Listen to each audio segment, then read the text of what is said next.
It's obviously quite a comeback there at the end of the fourth quarter. I think you were down 12 with about 6 minutes left. Was there anything notable that really stood out to you? Obviously, you guys were hitting shots and getting stops, but what do you think was kind of the X factor there in that last 6 minutes that carried over into overtime? Yeah, I think it's a belief in each other, a belief in what we could do. I thought the fight, the guys just brought it. They competed, and they banded together, executed really well down the stretch there. Just told them I thought we got great contributions up and down the roster. I thought Sion, his ability to guard Ingram, to give him different looks, to go under, to go over, his physicality was just really good. And I thought the shift activity around it was great, too, to try to bother him and make everything difficult because he's a heck of a player. And they have a good rhythm going right now. His offensive rebound obviously was huge to be able to tie the game up. Liam came in and got a steal and a left-hand finish on the break. So I can go down the whole roster. Colin, I thought, gave us some really good minutes too. So I just think the fight of the team, the fight, the belief in one another, understanding how prepared they are for the moment. And it was good to see us just execute and be able to come away after we played a ton of really close games. You start to see the group, start to gain some confidence in those moments. If possible, could you walk us through the play when you guys are down 3 on the Con left corner 3, and just your impressions of how he was able to hit such a tightly contested shot there? Yeah, sure. I'll try not to give you the whole scouting report on it. So. You can be vague. Number one, Sion did a really good job of understanding the timing and his options as we go through it. But him coming to the corner, I thought Miles set a really good screen. He was open. He hesitated for a second, I think, just to freeze the defender to see what he was going to do, and the rest is history. I thought that was a big-time moment for him, especially, maybe didn't play as well as he wanted to throughout the whole game. But in the biggest moments, I know that he has no fear, which was great.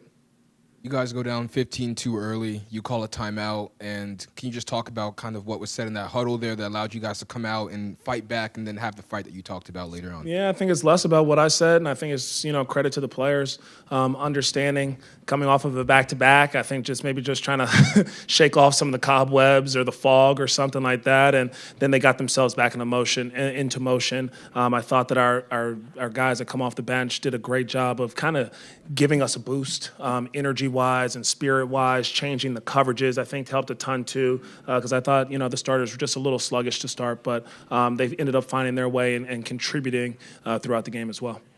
You talked pregame about the minutes for Melo and Brandon Miller. I mean, the fourth quarter overtime, I'm sure part of you wanted to put them in the game.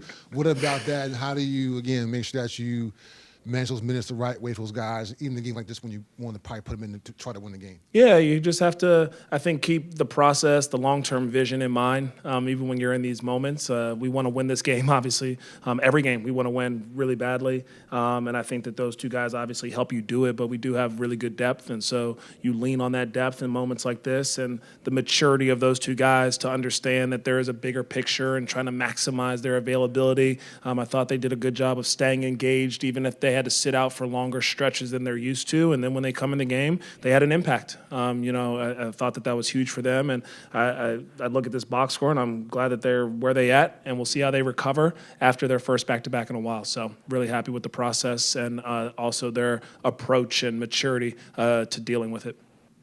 Toronto came into this game one of the better teams in the league at scoring in transition, getting out and running. You guys held them to 13 fast break points in this game. What did you like about your specific defensive playing on that end of the floor? Yeah, were those 13 points at the beginning of the game when we were down 15-2?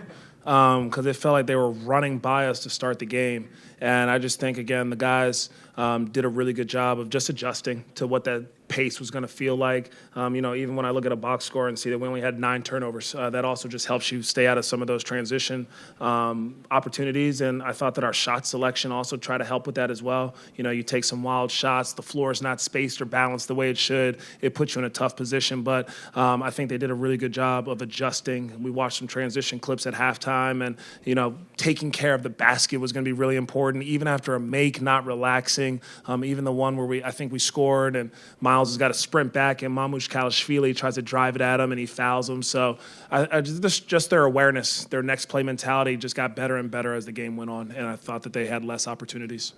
72 hours ago, you sat in this chair and your players came up here and there was an air of frustration in the room. What does it say about your group and the coaching staff as a whole about how you guys have responded after losing that game to the Knicks? Yeah, that's the character of this group. And like I said, even on that day or the next day, I think we have an elite process. I think that everyone comes in this building with the mindset to get better every day. They approach the work that they need to with the right intensity, the right togetherness. And so it was a little surprising to me that on game night, we weren't seeing that same type of competitiveness and focus and togetherness. And I think that they just rebounded. And I believe that that's who this group is and who each one of them wants to be. And we'll see if we can just keep it going and be a man of our word and keep backing it up with our actions.